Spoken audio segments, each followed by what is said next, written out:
संत शिरोमणि श्री तुलसीदास जी कहते हैं कि इस तीर्थराज में स्नान का फल तत्काल ऐसा देखने में आता है कि कौवे कोयल बन जाते हैं और बकुले हंस।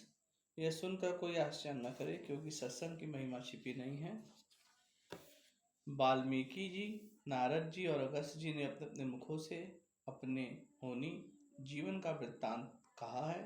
जल में रहने वाले, जमीन पर चलने वाले और आकाश में विचरने वाले नाना प्रकार के जड़ चेतन जितने जीव इस जगत में हैं, इनमें से जिसने जिस समय जहाँ कहीं भी जिस किसी यत्न से बुद्धि, कीर्ति, सद्गति, विभूति, ऐश्वर्य और भलाई पाई है, सो सब सत्संग का ही प्रभाव समझना चाहिए।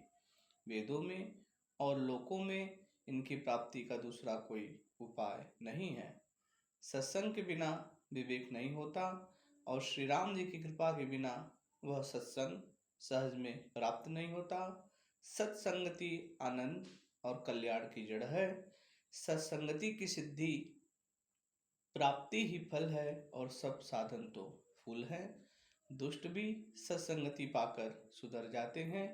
जैसे पारस के स्पर्श से लोहा सुहावना हो जाता है और सुंदर सोना बन जाता है, किंतु दैव योग से यदि कभी सज्जन कुसंगतियों में पड़ जाते हैं तो वे वहां भी सांप की मणि के समान अपने गुणों का ही अनुसरण करते हैं।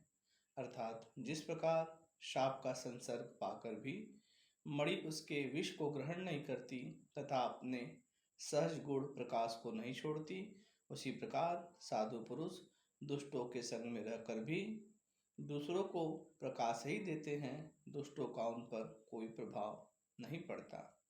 ब्रह्मा, विष्णु, शिव, कवि और पंडितों की वाणी भी संत महिमा का वर्णन करने में सकुचाती है।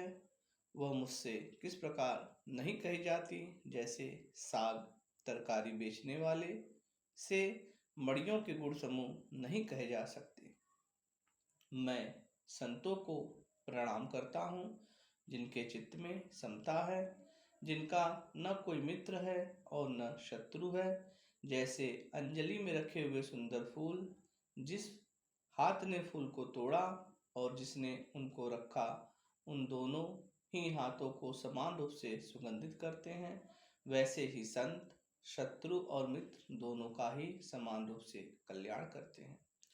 संत सरल हृदय और जगत के हितकारी होते हैं। उनके ऐसे स्वभाव और स्नेह को जानकर मैं विनय करता हूँ कि मेरी इस बाल लीला विनय को सुनकर कृपा करके श्री राम जी के चरणों में मुझे प्रीति दे।